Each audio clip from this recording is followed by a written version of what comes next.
Okay, more fun stuff coming up from my book. It Takes Many Lifetimes, From Nazi to Empath. This is from chapter 11, how I spent $100 to furnish a three-bedroom house in 1968 when $100 was like 1,000 today, I think.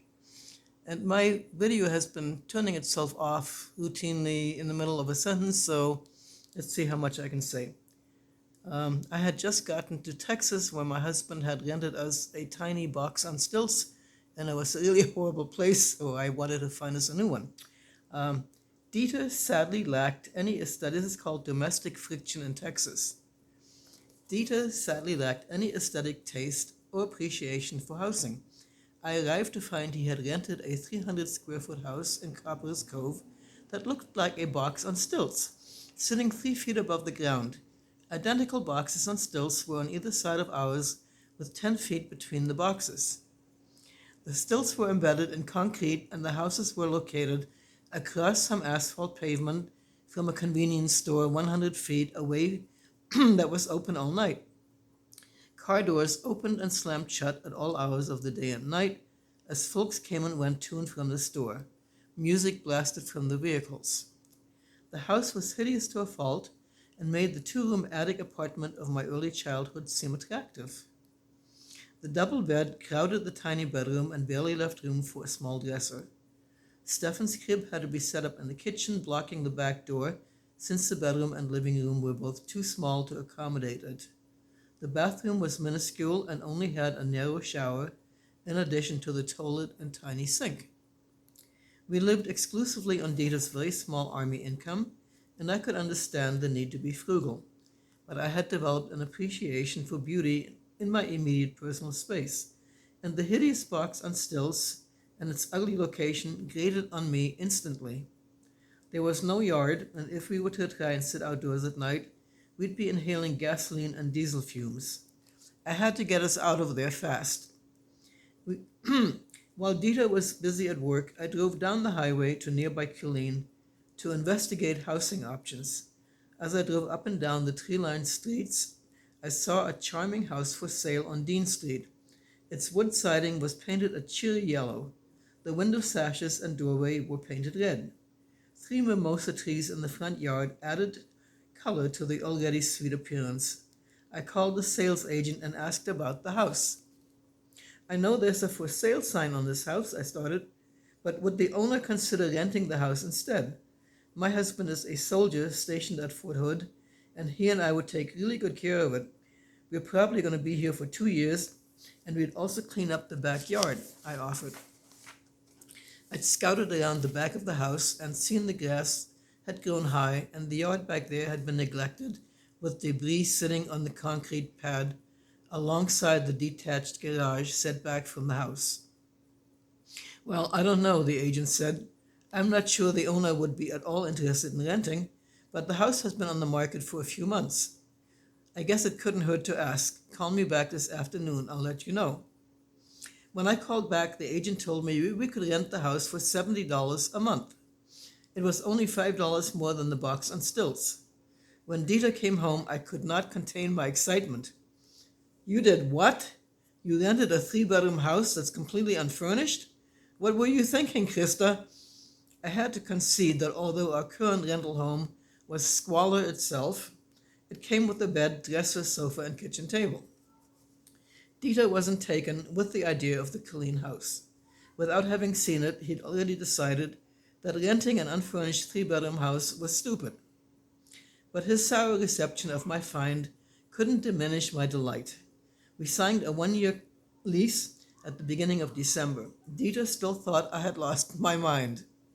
Father and Mother had sent me a nice new $100 bill for Christmas. At that time, $100 had perhaps the purchasing power of $2,000 today. Actually, it's more like $1,000, I think. It could buy a great deal more than 2 bags of groceries. I had already bought pillows and bedding at the local Killeen thrift store, paying next to nothing for the lovely merchandise. With the rest of my money in hand, I followed up on sales of furniture announced on a local radio station. One person offered to sell a bed, dresser, sofa, kitchen table, with chairs, stove, and fridge, all for $80. I called and made an appointment to see these items immediately. The seller lived in a corrugated metal Quonset hut, not the sharpest tool in the shed. Somehow he'd been talked into getting an enormous, state-of-the-art refrigerator. The shiny new appliance, loaded with features and lights recessed into the door, looked completely out of place among the litter and decay of the Quonset hut.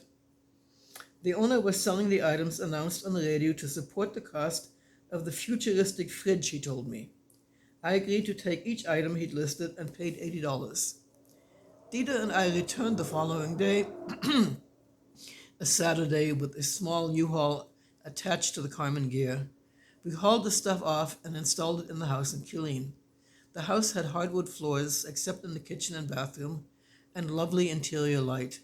The day we hauled our newly acquired furnishings into it was the first time we'd be sleeping in this charming house. I'd succeeded in furnishing the house for less than $100.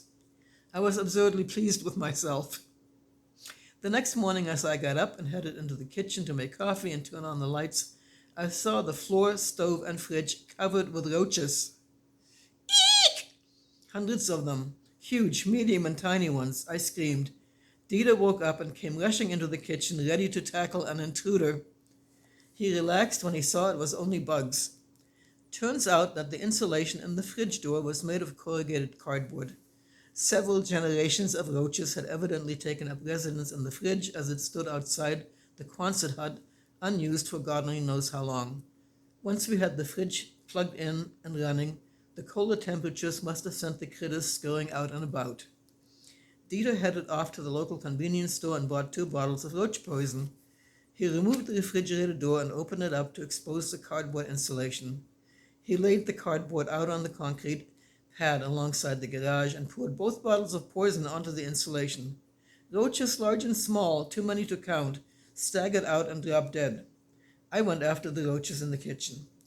We left the door and its soaked, deadly cardboard laying outside to dry out. Once we were satisfied that its occupants had been purged and the door stopped stinking of poison, Dieter hung it back on the fridge.